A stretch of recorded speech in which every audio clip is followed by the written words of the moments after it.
Welcome to Witness Wednesdays here on the Walk Boldly with Jesus podcast. I am your host, Katherine Duggan. However, each Wednesday, I will have a guest give their witness of how God is working in their lives. Hearing how God is working in other people's lives shows us how deeply He cares for each one of us individually. Listening to these experiences will help your faith grow. I am so blessed to be able to share these with you. Let's get started.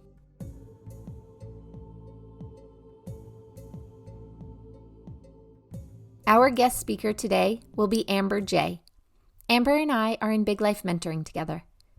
Amber was going through some pretty difficult things in life. She really didn't like her job. It was making her miserable. And her marriage was really struggling because they couldn't have children. Amber didn't really consider herself a believer. However, she was desperate and decided to say her first prayer ever. After seeing God answer prayer after prayer, she could no longer chalk it up to coincidence, and she began her faith journey to grow closer to God. I know you're going to really like her witness. Take it away, Amber. I didn't grow up as a believer or in a family of believers. My original talk about all of that was just like some people believe in the Bible because of this, and some people don't believe in the Bible because of that. You get to pick what you want to believe. Which of course, at 8 years old, I just went with what everyone else that I know believes, which was, more of just like some reason we all exist, something's out there, but who knows? And just why would we worry about that? So, and then the first time I ever prayed, my husband and I were married for like 5 years, maybe 4. And just everything felt so heavy. My job was awful. And my marriage, because we couldn't have kids, was in shambles. We couldn't figure out what to do with that, or, I couldn't be a mom. It's the only thing I've ever known I've wanted to be. And things were hard. Like I just felt really unsettled. And I just prayed for the first time ever. I just said, I just need one thing to be easier. Just any one thing. And the next day I walked into my State Farm agent's office and he says, "Oh, thank goodness you're here. When can you start working for me?" And that was my interview with him. And at the time I was working for a life insurance company that was all, you created your own book of business. It was all commissions based. And I was doing good there, but I just felt really like everywhere I went, I was trying to figure out how I was going to get people to talk to me about their money and talk to me about their life insurance. And I felt like, while I believe in life insurance, and I feel like that's super, super important, and I would be happy to talk to anybody about that, I felt like like dirty almost, like I was using people to make money, which saving people's families if they don't survive is big, but it just felt icky. And so being able to use my insurance licensing at a location where that wasn't the way that it worked was going to be better. But I had just talked one of my friends into signing over their retirement plan to me, and that I would be around to take care of it. And so I was feeling really icky about that. And I hadn't told my boss yet. I couldn't tell them that I was leaving. Like, I don't know what I'm going to do. And I was getting ready to make a really big commission on it. And so I prayed about it. And I don't know if it was the next day. I feel like it was the next day, but it could, within a couple of days, she called me and she's like, "I'm so sorry. We've decided to leave our money where it is. The manager of the place is going to be watching our stuff, and we've decided to not move it." And I'm like, who prays to not make $3,000? Like, I don't even know. But that was like a big load off of me because I was just feeling really icky about that. And then kind of the only really big last piece was the baby thing that was ruining the marriage thing. And so I prayed about it. And the next time that we went to counseling, just out of the blue, my husband goes, "We're going to adopt." We're going to do a domestic infant adoption, and I have no idea how we're going to afford it, but we're going to figure it out. So please start looking into whatever that means. And I just really want to stop talking about this. And so I did. And I found, and at the time, like, still wasn't in the, like, necessarily in the believer all the way category, but I was like, okay, that's 1, 2, 3, like pretty big 4 prayers that were answered pretty quickly. I feel like you could argue 1 or 2 things as being coincidence, but I feel like once you get past that, I don't know. So it was like that was my turning point. And then I was on an adoption support group before my son was born, and my now best friend, like, Facebook stalked me and found that we were really close to each other and liked a lot of the same things. And we just started talking, and she's a big believer in kind of my personal go-to for that. And we started going to church together. And I've been to church on and off with some different people and learned some different things over the years. Back before all of that, I went to an adoption support group at a church.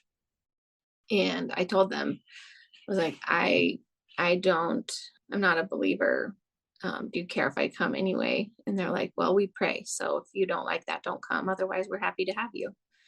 And it just kind of was eye-opening to all the misconceptions kind of that I had about it.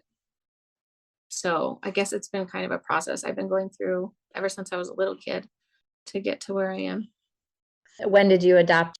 I think it took about 2 or 3 years after that. You know, we had to find an agency and then fill out some, paperwork, get on the waiting list. Then you have to wait. I think we waited 6 or 7 months to get to the top of the waiting list. And then maybe it was like 3 or 4 months to get through to the like active waiting pool. And then we were chosen in August of 2015 by a couple. And then in October of that year, they decided they wanted to parent. And then in March of 2016, we found my son's birth mom, and we met her through a mutual friend, not through the agency.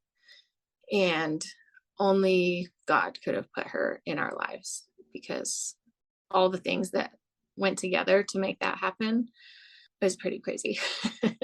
And how did you deal with finding out that they wanted to be parent, the first couple? That was kind of interesting because they were so young. They were 15 and 16, and I never felt super connected. Like, I did the right things because I felt like if it was our baby, I wanted to have done all the things, but I just never really felt super connected there. So, I mean, at 15, I remember back to when I was 15, and I just feel like how can you know how you would ever feel about being a mom? Even as a mature grown up, I had no idea how I was going to feel. So when it happened, I was just like, okay, well, I saw that coming, Yeah. Yeah. Financial aspect was devastating, but emotionally, I just felt like that really wasn't the right situation for us. And knowing what I know now, I'm thankful every day for that unanswered prayer because she is a Satan worshiper, and I'm very thankful to not have that in my life. Oh my goodness. Yeah. So God definitely stepped in there and was like, nope, not having that happen. Yeah.